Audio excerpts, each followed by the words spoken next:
Well, thank you for marching for life.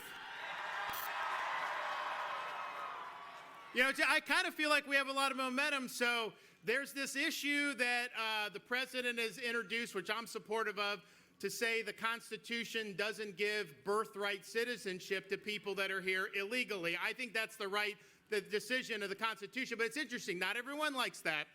And so the New York Times had a hit piece going against this, and here was their headline.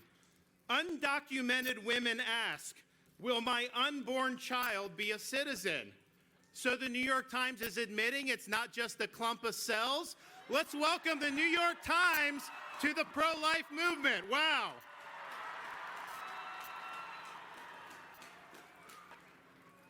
Here is what you should be asking your elected officials to do on the issue of the sanctity of life.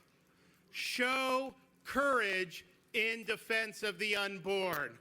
That's what we need from the people that we elect to the office. The sanctity of life does not depend on poll results. It doesn't depend on which way the wind is blowing. It's an enduring truth, and it represents the foundation of our society, which in our original founding document, which we will celebrate next year, the Declaration of Independence, declared that we hold these truths to be self-evident, that all men are created equal, and we are endowed by our Creator with certain unalienable rights, beginning with the right to life itself.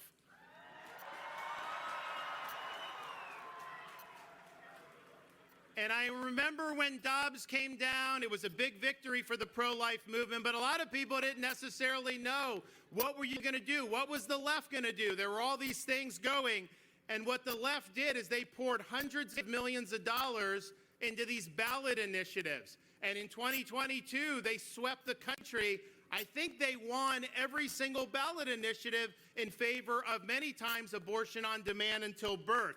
So we then, in 2024 cycle, we were facing in Florida one of these initiatives in our state, and it was very deceptively worded. But when they polled it, 75% of Floridians were in favor of it. Even though the language was misleading, they got it on the ballot. They put $120 million into enacting this as part of our Constitution. The media was behind them 100%. Now, this would have been the most radical amendment in the nation. It would have led to 40,000 abortions in Florida every single year and would have made Florida the epicenter for abortion tourism because we're in the Southeast, which is the most pro-life part of the country. So the stakes were very high here. Now, most elected officials, they'll say, look, what's on the ballot is not their issue. Like, people can decide, and they wash their hands of it, and they walk away. But, you know, I remember a great man once said, the only thing necessary for the triumph of evil is for good men to do nothing. So we were not just going to sit around in Florida and do nothing. We had a responsibility to lead the charge and to do something that most people said was impossible, defeat a pro-abortion ballot measure in a state who, quite frankly, does not necessarily have overwhelming pro-life sentiment. And so this was very difficult because what the pro-abortion side does, they don't tell the truth. They rely on a blizzard of lies to try to be able to enact these things. So if you turned on TV in Florida last fall, you were told that Florida's heartbeat bill somehow didn't allow pregnant women to get health care when they had a miscarriage, or all these other things, which were bold-faced lies. They never made the case as to why you should have elective abortions on demand up until 9 months. They never made that case. They were focusing on running commercials that were lying about what we were doing in Florida. So this was difficult because, you know, people see it on TV and they think it's true. So this was all hands on deck. So we decided we had no choice but to dig in and lead, that we had all these lives that depended on this. So we raised millions of dollars. We mobilized activists, not just in the state of Florida, but around the country to come and help Florida. Many of you were part of that. We pressured our elected officials to get involved. We barnstormed the state. I had physicians against Amendment 4. We had survivors of abortion talking against Amendment 4. You name it, we did it. We even mobilized our state agencies, and we ran public service announcements dispelling the lies that were being told about Florida's heartbeat bill. But we were doing this, quite frankly, against the tide of public opinion. The wind was in our face. The wind was not in our backs. But you know, it's easy to lead when the wind's at your back. Anybody can do that. The question is, when those things are, when you have all the odds stacked against you, are you going to dig in and are you going to do what's right? And I'm proud to say that we defeated this radical pro-abortion amendment. And we were the first state in the United States to ever defeat one. But here's one of the lessons. We were told since Dobbs by people, political consultants, pundits, many people that are more establishment Republicans, that standing for the right to life was somehow terrible politics, you wouldn't get elected, all this other stuff.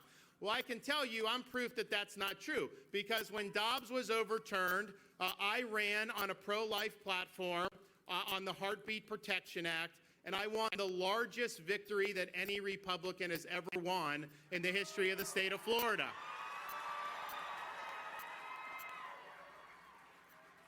And I can report to you now, years later, not one single member of the Florida legislature has been defeated for voting for Florida's Heartbeat Protection Act. Not one has been defeated as a result of that. And even more so, to show you the politics isn't what they say, since I signed Florida's Heartbeat bill a couple years ago, we have gained 800,000 registered Republicans on the Democrats since we signed the legislation. So don't let the naysayers say that you got to toss away these important convictions and that you shouldn't stand for the right to life. We showed how it can be done in the state of Florida. You know, we're proud that in the last 6 years since I've been governor, on issue after issue, we have defeated the political left, getting rid of DEI, beating them on illegal immigration, doing all these different things to the point where Florida is now known as the state where woke goes to die. But let me tell you, since we were able to beat Amendment 4, Florida is not only the place where woke goes to die, it's the place where babies go to live. Thank you. God bless you. Keep up the great work.